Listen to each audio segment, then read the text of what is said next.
And let me, you know what? Let me ask you something. I'm gonna interview you today. So let me ask you something. You brought up T Pain, so T Pain at the time he had a lot of auto tune. What are Yeah. your thoughts on auto tune on music nowadays?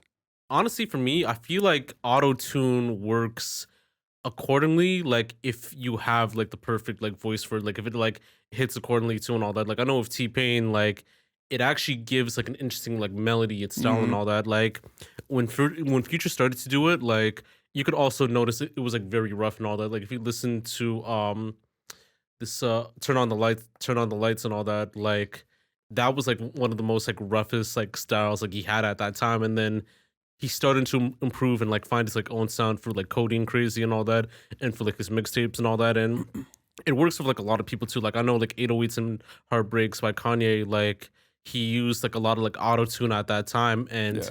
it kind of made it very interesting and like vibrant at that time. And it depends on how you work it and all that. Like if you have like no experience, like playing with your vocals, like whether you're doing like Mm-hmm.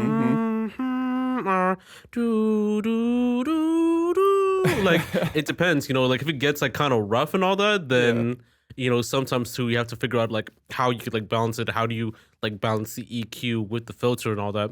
For some artists that actually do have that unique like style, or like they could like sing at like higher notes and all that, or like they could like at least sing like sort of well, then it should work like depending on the circumstance and all that. Yeah, it's like if you know how to use it, you use it. You know what I mean? Yeah. But I know there's plenty of artists out there who overuse it. But I mean, yo, in the end of the day, if it sounds good and you know how to use it, people are gonna listen to it regardless, Yeah. right? I just want your thoughts on it, honestly, because I Yeah. see a lot of people complaining about it nowadays and here and Yeah. there. But I you think know, like with some people too, like I could like give like one example for someone who tries to like balance it like kind of well and all that, like Mez and all that. Like, yeah, usually when I first heard her music, I thought like it would actually be like very clean vocals, but like it was like auto tune and all that. But she actually managed it to kind of do it like very perfectly, like in that yeah, sense to kind of make it to her style and all that. And it pretty much depends on like how you like play with it. Like if you've experienced like singing a lot and all that, like it works 100% too. yeah. Like for some people, like it's not gonna work right away. Like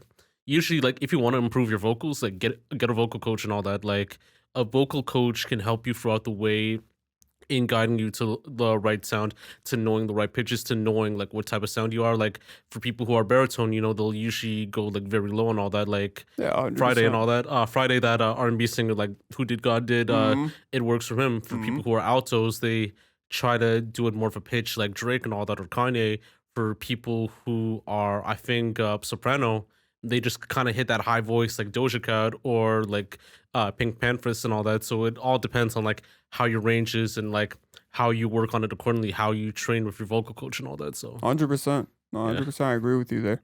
Real yeah, talk. man.